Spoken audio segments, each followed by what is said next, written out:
I never thought that a simple decision could change everything. In my world, things followed a predictable rhythm. Wake up early, open the garage, fix cars that should never be running, come home exhausted and do it all again the next day. Money was tight, but the work was honest, and I was proud of that. I knew every crack in the concrete of the garage, every old tool that still worked out of sheer stubbornness. But that day, when Evelyn Carter showed up with that luxurious car, it felt like I was looking at something that didn't belong in my universe. The shiny engine, the smell of expensive leather, the way she spoke without rushing, as if time and money had never been a problem. Everything seemed out of place. I did what I always do. I fixed the car to the best of my ability. Nothing fancy, just a job well done. She thanked me, paid without arguing, and left. So far, nothing out of the ordinary. But then, 2 days later, a lawyer showed up at my door with an envelope and a too polite smile. Inside was a check for $50,000. I stood there, clutching the piece of paper like it was a trap about to spring. The lawyer said it was a gift, a thank you for my honesty and my work. But I had never received anything for free in my life, and this didn't make sense. The money was there within my reach, but everything inside me screamed that accepting it meant something much bigger than I could see at the moment. I held the check for a long moment before handing it back. The lawyer looked at me like I was an idiot, but I couldn't accept it. I'd grown up learning that easy money was never really easy. When someone offers you something like that, it's because they want something in return, and I wasn't about to sell anything I owned. Not my workshop, not my loyalty. I politely thanked him and handed the envelope back. The lawyer simply nodded and said he understood, but before he left Evelyn Carter's card on the tool counter, saying she'd like to talk to me in person. I stared at that piece of paper for a long time. My instincts told me to ignore it and move on, but another part of me, a part I didn't want to admit existed, wondered what it would be like to say yes for the first time. For 2 days, I tried to forget about it. I went back to my routine as if nothing had happened, but the truth is that the idea had already taken hold of me. I looked at my workshop differently now, noticing the leaky roof, the rusty elevators, the equipment that kept giving me problems. Before, I had simply accepted that it was how it was, that this was the price of working hard in a place like that. But now, knowing that I could change everything with a single phone call, the situation seemed even worse. It was as if I was seeing reality for the first time, and I wasn't sure if I liked it. On the 3rd day, Evelyn came back. This time, not with a broken car, but with a proposal. She walked into the shop as if she already knew I hadn't thrown away her card yet. She told me bluntly that she wanted to invest in my business to make this place something big. She said she saw potential there, that she saw potential in me. I sat in silence as she spoke, studying every word. The way she expressed herself was different from anyone I'd ever met, direct but unhurried, elegant but not arrogant. She told me that she'd grown up near neighborhoods like mine, that she understood how hard it was to leave a place where no one expected you to make it. And for some reason, I still didn't understand. She wanted to take a chance on me. But accepting this proposal meant more than expanding a business. It meant changing everything. And I knew that changes like that didn't come without consequences. My first reaction was to say no, not because I didn't want to move up, but because I knew that accepting meant more than just money or new equipment. It meant dealing with the people around me, with the unwritten rules of the neighborhood. I had grown up there, and I knew the weight of loyalty and distrust. When someone starts moving up too fast, everyone wants to know how and why. And if they think you're selling out, things can go downhill fast. But Evelyn didn't seem like the type to take no so easily. Before she left me a piece of paper with a number on it. "If you change your mind, call me," she said, with that confident look in her eyes that shows she's going to get what she wants sooner or later. I swore I wouldn't call. I went about my daily routine, head down, focused on the job, but it was hard to ignore what that money could do. My shop needed everything: new tools, elevators that wouldn't fall apart, an electrical system that wouldn't short out in every storm. Slowly I realized that fear of change was the only real reason to say no. But what if, for once, I took a different approach? So one night, with the shop empty and the number still in the pocket of my coveralls, I dialed. My hand was sweating against the phone, and for a second I almost hung up before she answered. But then I heard Evelyn's voice on the other end, calm as ever.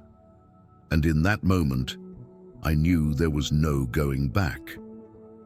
Over the next few days, we started talking more often. It wasn't just about money. Evelyn wanted to understand how I saw the shop, the neighborhood, and the kind of change I would accept. She didn't want to impose anything. She wanted it to be my project too. At first, I tried to keep my distance, emotionally, but it was impossible not to feel a certain admiration for someone who clearly didn't need to be there, but was. In the end, I accepted. The deal was simple.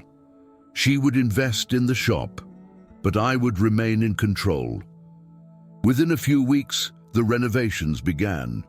New equipment arrived, the facade was painted, and for the first time in years, I saw a future for the place. But the neighborhood saw something else. At first, reactions were mixed.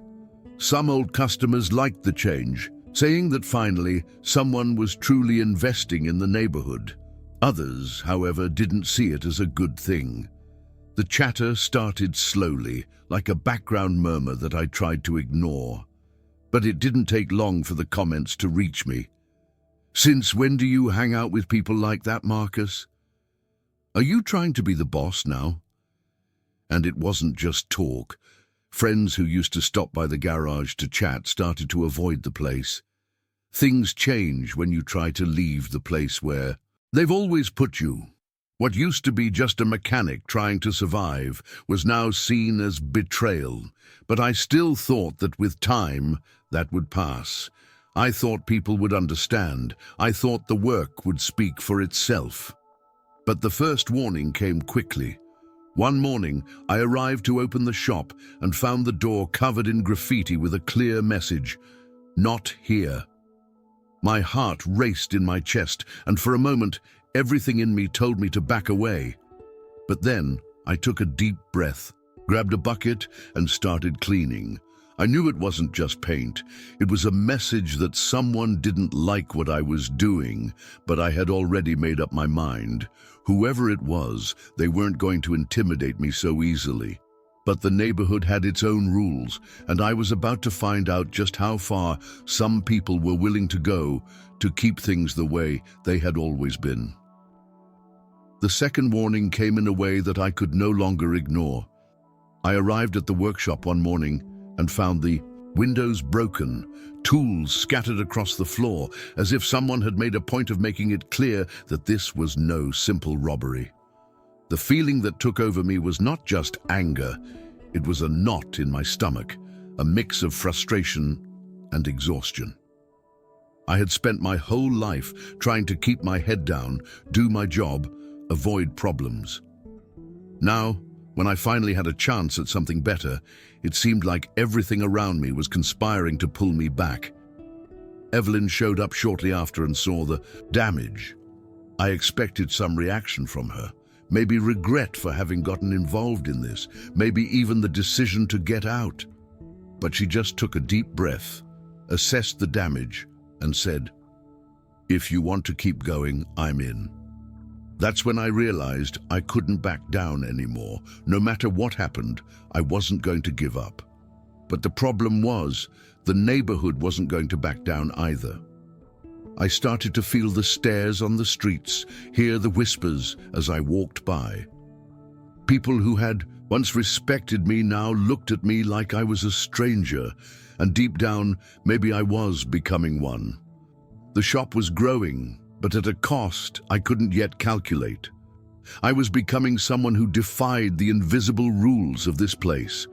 And when you defy the rules, sooner or later, someone comes along to remind you where you came from. The breaking point came one night when I stayed late at the workshop.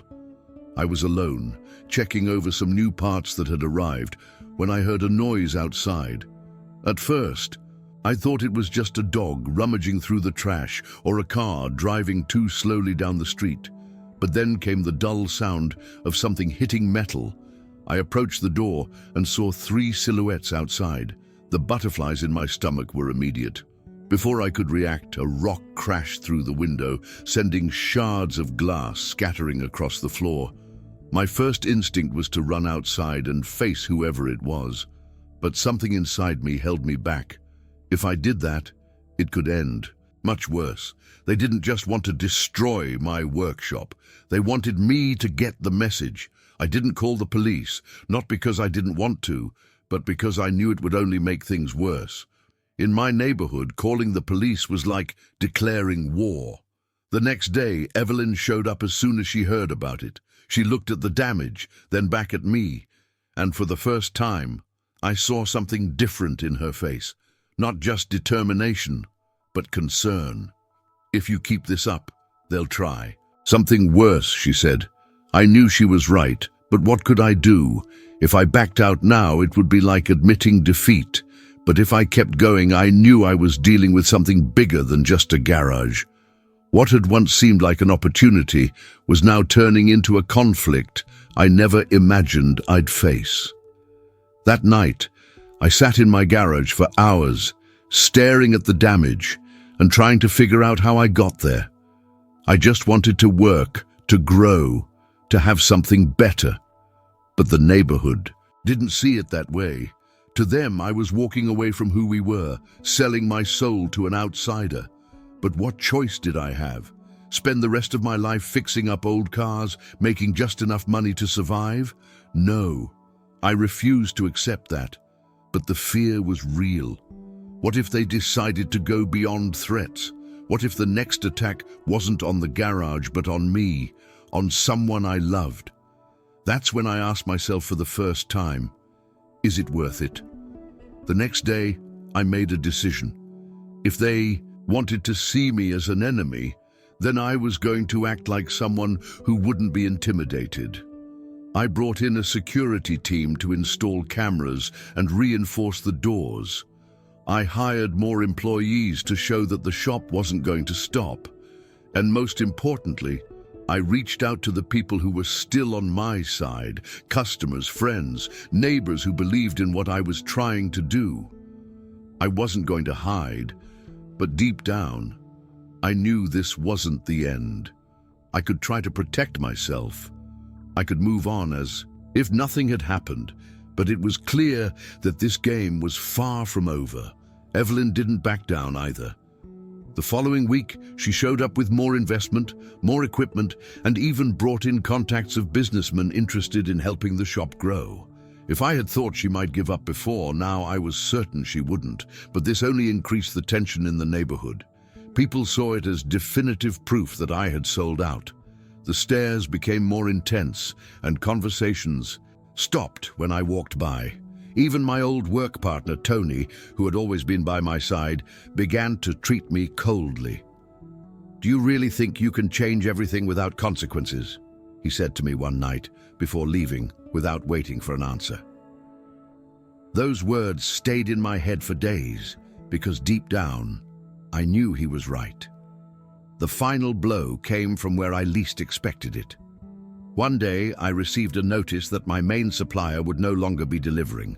When I asked why, he just shrugged and said he was just following orders. I later found out that some influential people in the neighborhood were pressuring local businesses not to work with me. It was a clear strategy to isolate me, to stifle me until I had no choice but to give up. I was furious. After everything I had done, after everything I had built, this was how they were going to treat me.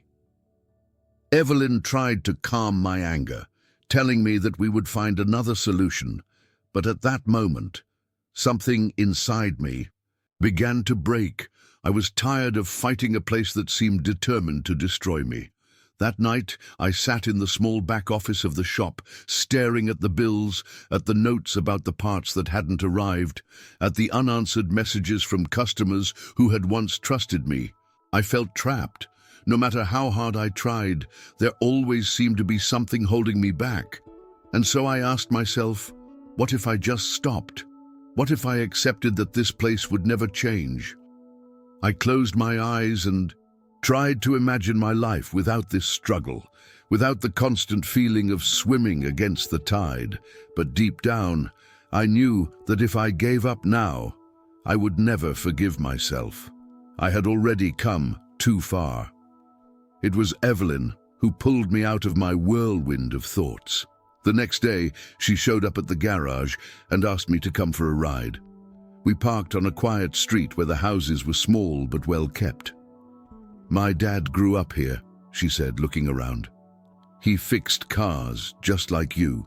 He always told me that the real problem with places like this isn't the lack of talent, it's the lack of opportunities." I sat in silence, letting her words sink in. For the first time, I understood why she was doing all this. This wasn't just an investment. This was something personal, something she felt she needed to change. "What about you?" she asked. "What do you want to do now?" I didn't answer for a moment. Not because I didn't know the answer, but because saying it out loud made it all the more real. I wanted to keep going. I wanted to prove that it was possible to grow without abandoning my roots, without giving in to fear or pressure. But the price was high, and I wasn't sure I was ready to pay it. "I just wanted to fix cars," I said finally, letting out a bitter laugh. "I never asked to be a symbol of anything." Evelyn nodded, understanding something I couldn't even explain. "But now you are," she said, and as much as I hated to admit it, she was right. The next day, I went back to the shop with a firmer head. If they wanted me to quit, they had to see that I wasn't going to give up so easily.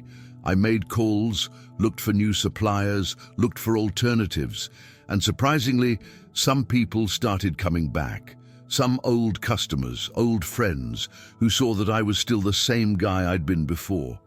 But I also knew that the resistance wasn't going to go away. This neighborhood had its own rules, and I was rewriting some of them. But if there's one thing I've learned from being a mechanic, it's that every machine can be adjusted, fixed, made to run again. And maybe the same was true for this place. Things didn't change overnight. I still got the dirty looks. I still felt the weight of resistance from the neighborhood. But I kept going, one day at a time. The shop didn't just survive, it grew. New clients started showing up, and some of the old ones finally accepted that I wasn't going away. The fear I'd felt that night, surrounded by uncertainty, was still there, somewhere, but it was different now. It wasn't a fear that paralyzed me anymore. It was a fear that reminded me of what was at stake, of why I was doing this. It wasn't just for the money, or the success, or the shop itself. It was for what it meant, what it could mean to those who came after me. Evelyn stayed by my side, but she never tried to tell me what to do. In the end, the choice was mine.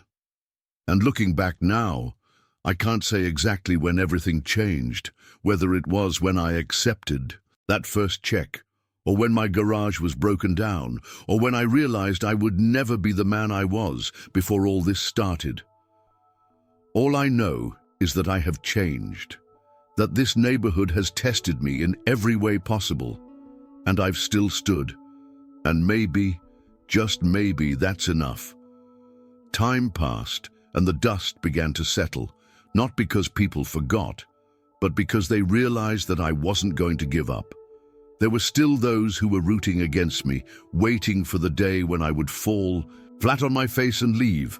But to my surprise, there were also those who began to see me in a different light.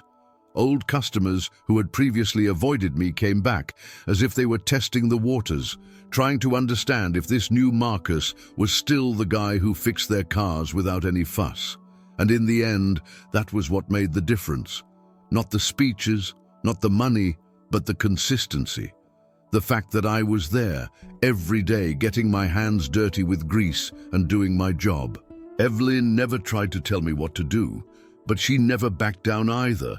She brought me more contacts, more opportunities, but she always let me decide which doors I wanted to open.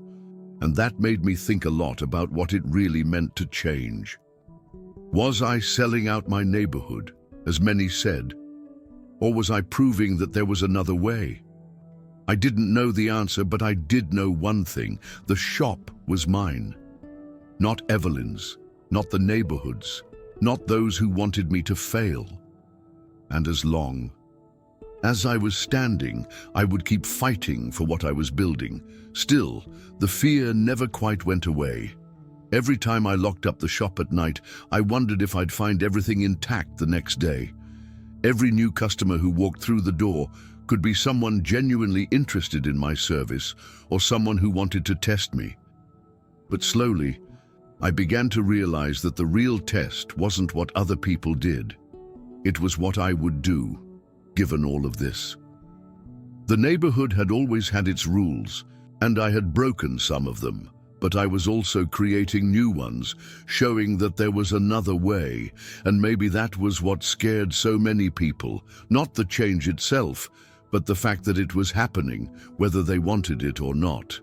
Looking back, I can't pinpoint the exact moment when everything changed.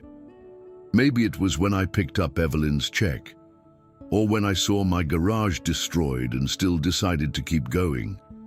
Or maybe it was before all of that, in the years I worked hard, never imagining that one day I would have to fight not only to grow, but to prove that I had the right to grow.